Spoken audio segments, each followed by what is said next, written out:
Most men think they understand people, but they don't. They understand reactions, not intentions. They see smiles and assume kindness. They see interest and assume loyalty.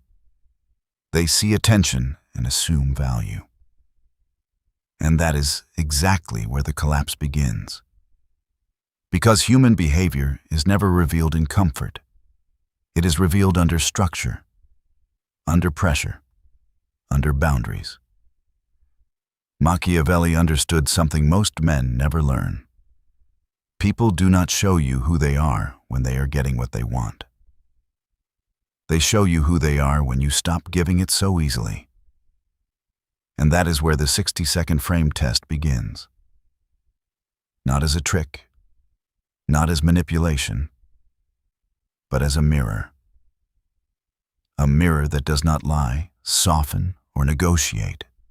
Because in less than a minute, a single moment of resistance will reveal whether someone respects your presence or only enjoys your compliance. And once you see it, you cannot unsee it. There is a hidden pattern in almost every failed relationship, every confused situationship, every she-changed story men tell after the fact. The pattern is not mystery. It is permission. Permission given too early, too freely, too consistently. A man believes he is building connection, but what he is actually building is expectation. He answers instantly. He adjusts constantly. He explains everything. He bends small preferences into sacrifices. And he calls it being understanding. But understanding without boundaries is not strength. It is availability. And availability without structure always becomes exploitation, even when no one intends it consciously. Machiavelli would not call this romance. He would call it unmanaged access.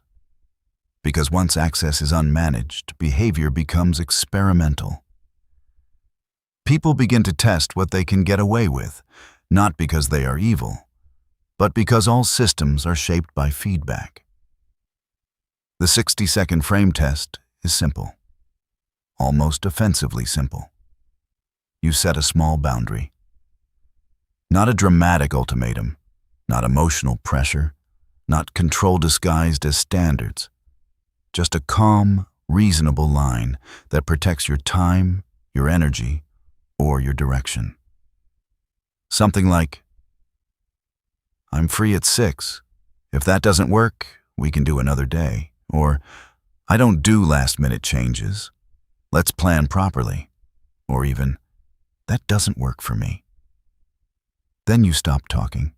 You don't explain. You don't defend.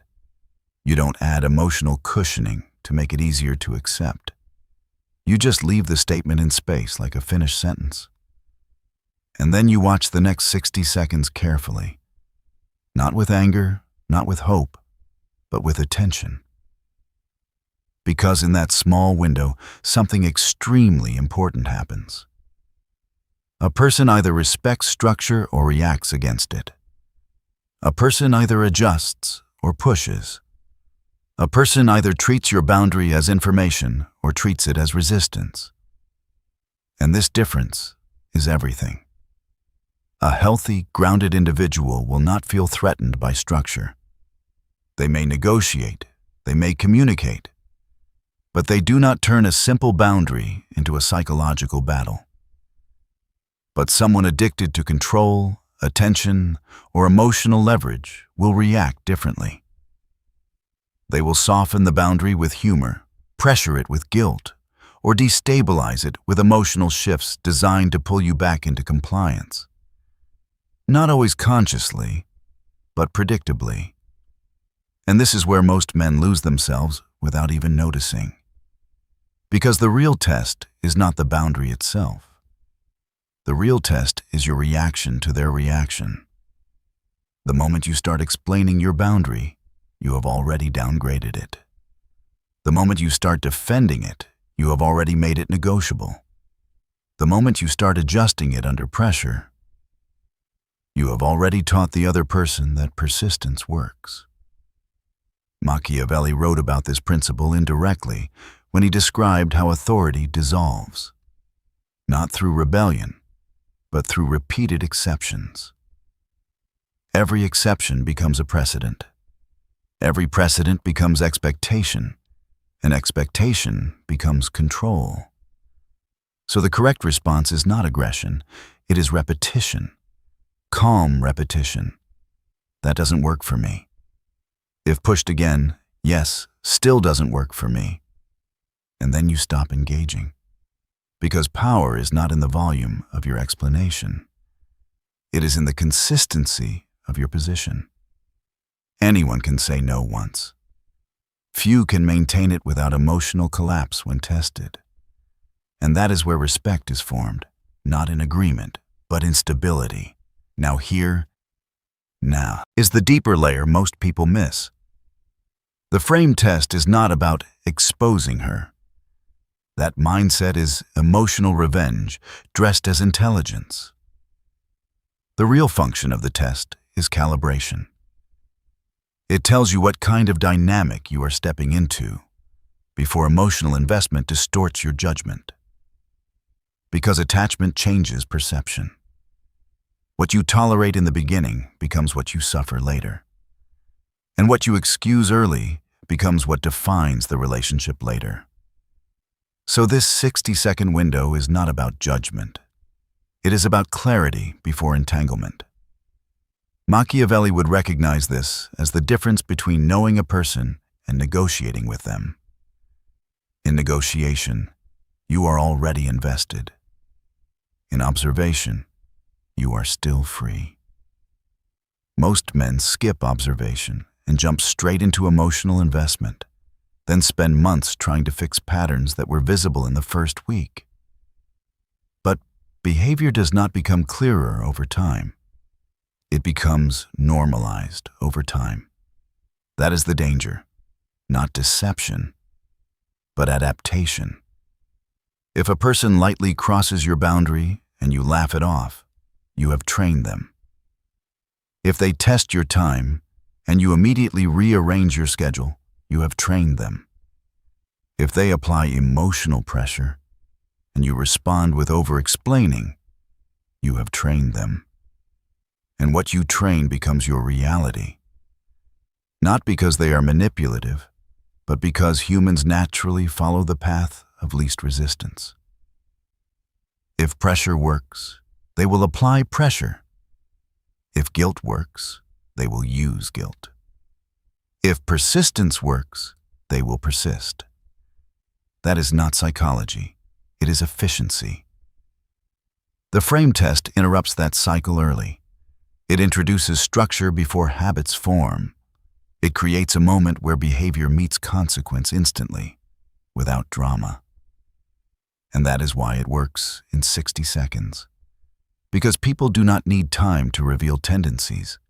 They only need a small moment of resistance. The rest is confirmation. But there is another layer that must be understood, or the entire idea becomes dangerous. A man who uses boundaries to control others becomes just as unstable as the person he is trying to filter. That is not strength. That is insecurity in armor. Real frame is not about dominance. It is about non-negotiable self-consistency. You are not setting boundaries to force behavior. You are setting boundaries to maintain your own structure.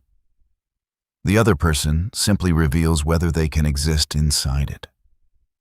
And this is where emotional discipline becomes the real test.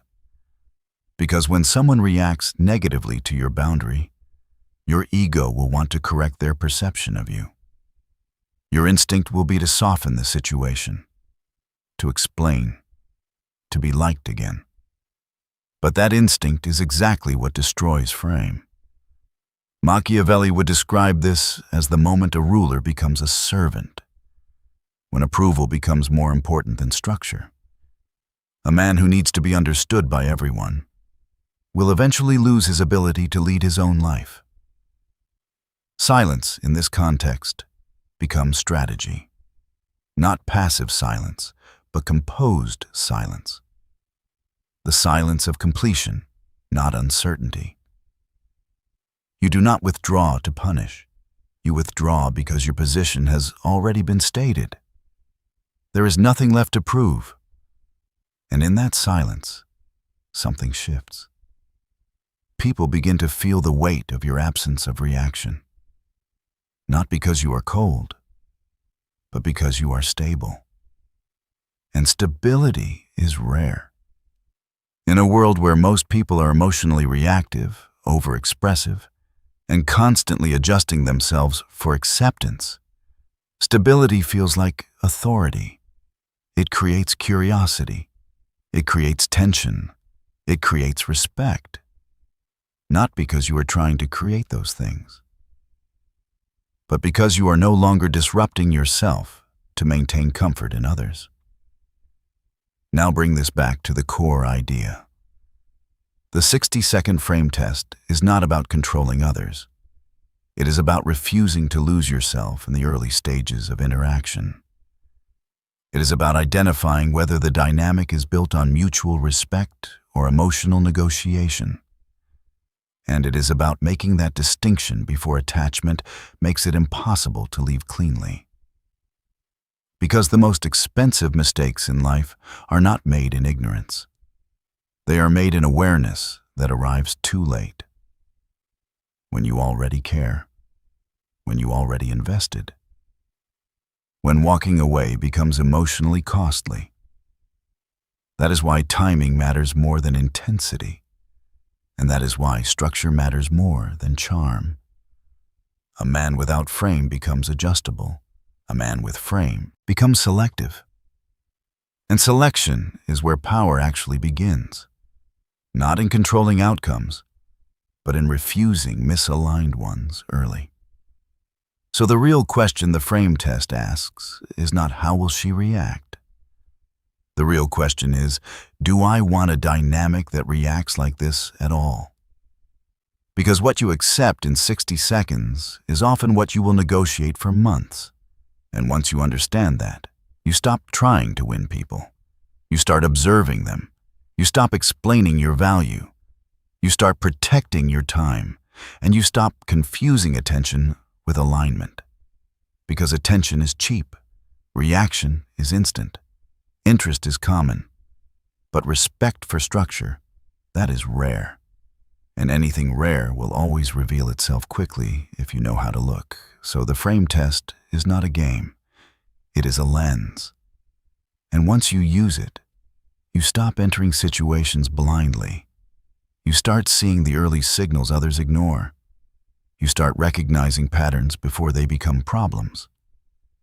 And most importantly, you stop building your life around people who only function well without boundaries.